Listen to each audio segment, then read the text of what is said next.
નમસ્કાર ગુજરાતવાસીઓ, ફરી એક વખત આપ સર્વે મિત્રોનું હાર્દિક સ્વાગત છે આજના નવા હવામાન સમાચારના વિડીયોની અંદર।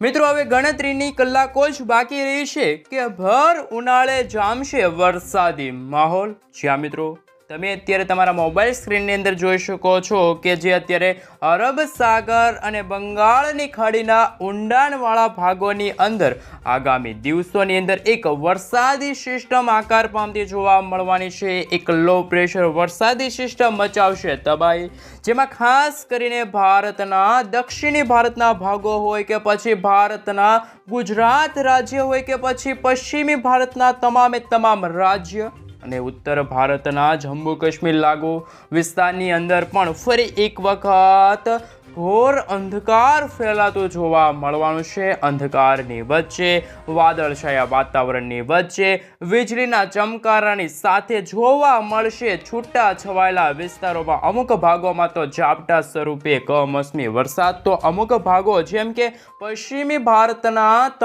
તમામ રાજ્યોની અંદર હવે મિત્રો ગણતરીની કલાકો જ બાકી છે કે આગામી કલાકોની અંદર ફરી એક વખત જે રીતે ચોમાસા જેવો માહોલ છવાયેલો હોય એવો માહોલ હવે જોવા મળવાનો છે। પરંતુ મિત્રો હાલ અત્યારે જે બંગાળની ખાડીના ઊંડાણવાળા ભાગોની અંદર અને દક્ષિણ ભારતના તમામ વિસ્તારોની અંદર જે રીતે વાતાવરણ દિવસે ને દિવસે અને આગામી કલાકોમાં બદલતું જોવા મળવાનું છે, એમને લઈને હવામાન નિષ્ણાંત એવા અંબાલાલ પટેલ સાથે પરેશ ગોસ્વામીએ ચિંતાજનક આગાહી વ્યક્ત કરી છે। જ્યાં મિત્રો ચિંતાજનક આગાહી એવી સામે આવી છે કે ગુજરાતવાસીઓ થઈ જાજો તૈયાર, ગુજરાતમાં જોવા મળશે ખાસ કરી મિત્રો ભર બપોરે ખાસ મિત્રો ચોમાસા જેવો માહોલ, એટલે કે બપોરના સમયગાળા દરમિયાન વાતાવરણીય અસ્થિરતા ઉત્પન્ન થશે તો તાપમાનમાં તો વધારો થવાનો છે। તાપમાનની સાથે ગુજરાતમાં વાદળછાયું વાતાવરણ જોવા મળશે। જે રીતે ચોમાસાના શરૂઆતના સમયગાળા દરમિયાન જે રીતે વાદળછાયા વાતાવરણ, કાળા ડિબાંગ વાદળોના ઘેરાતા હોય છે, એવી જ રીતે હવે ગુજરાતમાં આગામી દિવસોની અંદર તારીખ 27 એપ્રિલથી લઈને 30 એપ્રિલના સમયગાળા દરમિયાન ગુજરાતના જૂનાગઢ લાગુના વિસ્તાર છે, જામનગર લાગુના વિસ્તાર છે, ઉના લાગુના વિસ્તાર છે, બીજી બાજુ દક્ષિણી ગુજરાતના સુરત, વલસાડ લાગુના વિસ્તાર છે, તાપી લાગુના વિસ્તાર છે, તમામ વિસ્તારોની અંદર કમોસમી વરસાદ, માવઠા સ્વરૂપે વરસાદ છે મિત્રો નોંધાતો જોવા મળવાનો છે। પરંતુ મિત્રો આજે મુખ્યત્વે આપણે વાત કરવા જઈ રહ્યા છે કે આજે તારીખ થઈ ગઈ છે 26 અને આજે વાર થયો છે શનિવારને લઈને હવામાન સમાચાર તો મિત્રો ચોમાસાની તો વાત અલગ છે, પરંતુ આજે બપોરના સમયગાળા દરમિયાન તાપમાનમાં ભારે વધારો થશે। ગરમી અને ઉકળાટનું પ્રમાણ હવે દિવસે ને દિવસે વધતું હોય એવા હવામાન સમાચાર અત્યારે સામે આવી રહ્યા છે। જેમાં મિત્રો આજે ખાસ કરીને કચ્છ લાગુના વિસ્તારની અંદર, જેમાં ખાવડ લાગુના વિસ્તારની અંદર, ગાંધીધામ લાગુના વિસ્તારની અંદર તાપમાનમાં 40 ડિગ્રી સેલ્સિયસથી પણ વધારેનું તાપમાન જોવા મળવાનું છે। બીજી બાજુ હવે આપણે વાત કરીશું કે જે દ્વારકા લાગુના વિસ્તાર છે, જામનગર લાગુનો વિસ્તાર છે, જૂનાગઢ છે, ઉના છે, ભાવનગરમાં મિત્રો ખાસ કરીને આજે વાદળછાયું વાતાવરણ પણ જોવા મળશે। એની સાથે બપોરના સમયગાળા દરમિયાન ગરમી અને ઉકળાટનું પ્રમાણ વધે છે। ભાવનગર આજુબાજુના જે પર્વતીય વિસ્તારો છે જેમ કે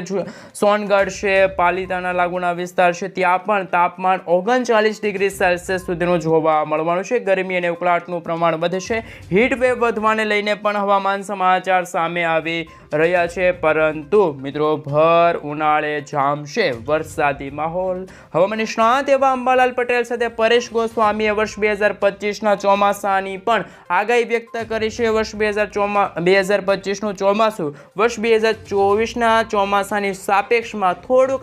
અલગ જોવા મળશે, કારણ કે મિત્રો વર્ષ 2025ના ચોમાસામાં 106% વરસાદ પડશે તો ખેડૂતોના પાક, ખેડૂતો જે વાવણી કરશે, વાવણી લાયક વરસાદ પણ સારો જોવા મળવાનો છે। મિત્રો હાલ જો વાત કરીએ તો વર્ષ 2025ના ચોમાસાની આગાહી પહેલા હવે આપણે જાણીશું ઇન્ડિયન મોન્સૂન ડિપાર્ટમેન્ટ તરફથી, એટલે કે મિત્રો IMD તરફથી, હવામાન વિભાગ તરફથી સમગ્ર ભારત દેશને લઈને, ગુજરાત રાજ્યને લઈને હવામાન સમાચાર સામે આવી રહ્યા છે। ગુજરાતમાં આગામી દિવસોમાં શું હીટવેવ વધવાને લઈને, ગરમી અને ઉકળાટનું પ્રમાણ વધવાને લઈને શું ગુજરાતમાં ફરી એક વખત એલર્ટ દર્શાવવામાં આવી રહ્યું છે કે ભારતના દક્ષિણી ભારતના ભાગોની અંદર વરસાદ વરસવાને લઈને એલર્ટ દર્શાવવામાં આવ્યું છે કે ગરમી અને ઉકળાટનું પ્રમાણ, હીટવેવ વધવાને લઈને આગાહી સામે આવી છે એમના વિશે મિત્રો સવિસ્તાર માહિતી મેળવીએ. હાલ મિત્રો તમે તમારા મોબાઈલ સ્ક્રીનની અંદર જોઈ શકો છો કે આજે તારીખ થઈ ગઈ છે 26 એપ્રિલ અને આજે વાર થયો છે શનિવારને લઈને મિત્રો હવામાન સમાચાર સામે આવી રહ્યા છે ઇન્ડિયન મોન્સૂન ડિપાર્ટમેન્ટ તરફથી એટલે કે મિત્રો IMD તરફથી આજે ગુજરાતમાં સામાન્ય તાપમાન જોવા મળવાનું છે. ગુજરાતમાં કોઈ ભારે વરસાદ કે કોઈ પણ ગરમી અને હીટવેવ વધવાને લઈને એક પણ પ્રકારનું એલર્ટ છે ગુજરાતમાં જોવા મળ્યું નથી. ગુજરાતમાં સામાન્ય તાપમાન જ જોવા મળવાનું છે, પરંતુ ભારતના જુદા જુદા વિસ્તારોની અંદર જેમાં મિત્રો ખાસ કરીને દક્ષિણી ભારતના તમામ વિસ્તાર જેમાં બંગાળની ખાડી ભાગ અરબ સાગરને અડીને આવેલા ગુજરાત સાથે ભારતના છૂટા છવાયેલા જે વિસ્તારો છે ત્યાં અત્યારે ભર ઉનાળે જામશે વરસાદી માહોલ. આ બાજુ મિત્રો જે પશ્ચિમી ભારતના ભાગ રહ્યા જેમાં આસામ છે, નાગાલેન્ડ લાગુના વિસ્તાર છે, ત્રિપુરા લાગુના વિસ્તાર છે ત્યાં અત્યારે બે પ્રકારની એલર્ટની આગાહી સામે આવી છે. એક છે મિત્રો યલો એલર્ટનું ખાસ કરીને સિગ્નલ દર્શાવવામાં આવી રહ્યું છે અને એક છે ઓરેન્જ એલર્ટનું સિગ્નલ દર્શાવવામાં આવી રહ્યું છે. પરંતુ મિત્રો જેમ જેમ દિવસો પસાર થશે તેમ તેમ ગુજરાતમાં જે સામાન્ય તાપમાન હતું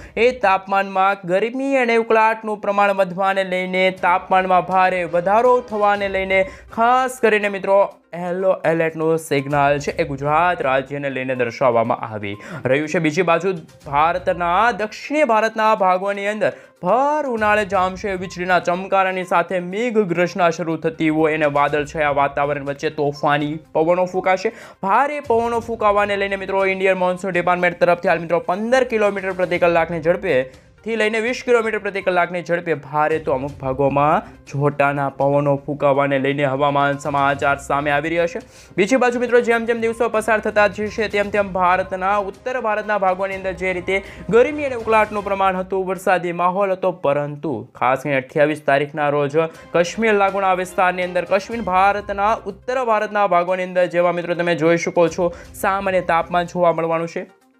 તો આ બાજુ મિત્રો દક્ષિણ ગુજરાતની સાથે ભારતના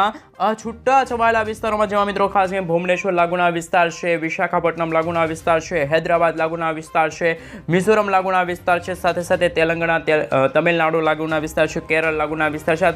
તમામ વિસ્તારોની અંદર મિત્રો એવા સમાચાર આવ્યા, ચિંતાજનક સમાચાર આવ્યા છે. ભર ઉનાળે જ્યારે ગરમી અને તાપમાનનો વધારો થતો હોય છે ત્યારે આ આગાહીને જોતા એવું કહી શકાય કે વરસાદ પણ ભૂક્કા બોલાવી શકે છે. જેમ જેમ મિત્રો દિવસો પસાર થયા તેમ તેમ ઇન્ડિયન મોન્સૂન ડિપાર્ટમેન્ટ તરફથી દર્શાવવામાં આવી રહેલો છે આ નકશો છે, IMD તરફથી દર્શાવવામાં આવી રહ્યો છે આ નકશો તમે જોઈ શકો છો મિત્રો. ખાસ કરીને તમે તમારા મોબાઈલ સ્ક્રીનની અંદર જોઈ શકો છો જુદી જુદી આગાહી સામે આવી છે. હવે મિત્રો આપણે વર્ષ 2025ના ચોમાસાને લઈને શું નવી આગાહી વ્યક્ત કરવામાં આવી છે, વર્ષ 2025નું ચોમાસું કેવું રહેશે, ખેડૂતો માટે ખાસ કરીને કેવું સાબિત થવાનું છે વર્ષ 2025નું ચોમાસું. શું આ વર્ષે વર્ષ 2025ના ચોમાસામાં પણ ખેડૂતોના પાકને નુકસાન થશે કે આ વર્ષ 2025નું ચોમાસું છે ખેડૂતો માટે સૌથી ઉત્તમ ગણી શકાય? તો મિત્રો હવે આપણે વિન્ડીસ એપ્લિકેશનના માધ્યમથી જાણીશું હવામાન નિષ્ણાત અંબાલાલ પટેલ સાથે પરેશ ગોસ્વામીએ મિત્રો વર્ષ 2025ના ચોમાસાને લઈને શું નવી આગાહી વ્યક્ત કરી છે એમના વિશે સવિસ્તાર હવામાન સમાચાર જાણીએ. હાલ મિત્રો તમે જોઈ શકો છો ખાસ કરીને જે આ બંગાળની ખાડીનો જે ઊંડાણવાળો ભાગ છે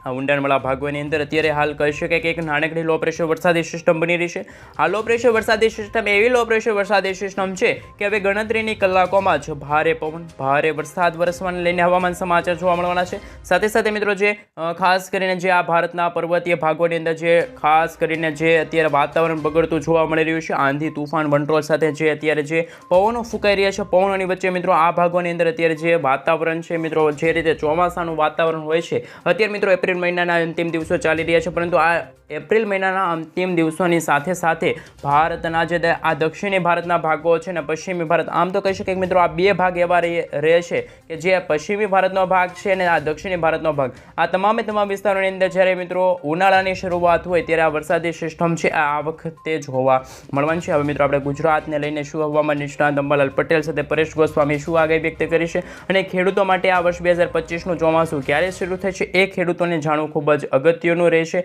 તો મિત્રો વર્ષ 2025નું ચોમાસું છે એ જૂન મહિનાના અંતિમ સપ્તાહના સમયગાળા દરમિયાન સમગ્ર ભારત દેશમાં નૈઋત્યના ચોમાસાની સાથે શરૂ થશે એવા અત્યારે હાલ આગાહીના પગલે હવામાન નિષ્ણાત અંબાલાલ પટેલે આગાહી વ્યક્ત કરી છે. હવામાન નિષ્ણાત પરેશ ગોસ્વામીએ પણ મિત્રો એક આગાહી વ્યક્ત કરી છે. મિત્રો જેમ જેમ આ સમયગાળો પસાર થતો જશે, જેમ મે મહિનાની શરૂઆતના સમયગાળા આવશે ત્યારે મિત્રો કચ્છ લાગુના વિસ્તારની અંદર જે રીતે વાતાવરણ બગડતું જોવા મળશે, અમુક ભાગોની અંદર મિત્રો વાદળ છે વાતાવરણ વચ્ચે પણ મેઘગર્જના શરૂ થતી છે એવા અને જોટાના પવનો ફૂંકાવાને લઈને હવામાન સમાચાર જોવા મળશે. અને ખાસ કરીને અરબ સાગરના જે ઊંડાણવાળા ભાગોની અંદર પણ વાતાવરણીય મોટી અસ્થિરતા છે એ જોવા મળશે. જ્યારે મિત્રો તાપમાનમાં જ્યારે સામાન્ય રીતે ઘટાડો થતો હોય છે ત્યારે મિત્રો વરસાદ અને વાવાઝોડા બનવાને લઈને આગાહી કરવામાં આવતી હોય છે. જે રીતે મિત્રો આ વર્ષ 2025માં જે રીતે ગરમી અને ઉકળાટનું પ્રમાણ હવે ધીમે ધીમે વધતું જાય છે, એવી જ રીતે ચોમાસાની શરૂઆતના સમયગાળા દરમિયાન પણ ભારે પવનો ફૂંકાશે અને વાતાવરણની અસ્થિરતા હશે તો ખાસ કરીને વાવાઝોડા સ્વરૂપે પણ ચોમાસાની શરૂઆત થશે. તો મિત્રો ખાસ કરીને તમે રોજે રોજ હવામાન સમાચાર જાણવા માંગતા હોય તો અમારી ગુજ્જુ વેધર યુટ્યુબ ચેનલને ખાસ કરીને સબસ્ક્રાઈબ કરી દેજો, વિડીયોને એક લાઇક આપી દેજો અને તમારા મિત્રોને પણ આ ખાસ કરીને વિડીયો શેર કરી દેજો, જેના કારણે તે પણ જાણી શકે રોજે રોજ ગુજરાત અને સમગ્ર ભારત દેશના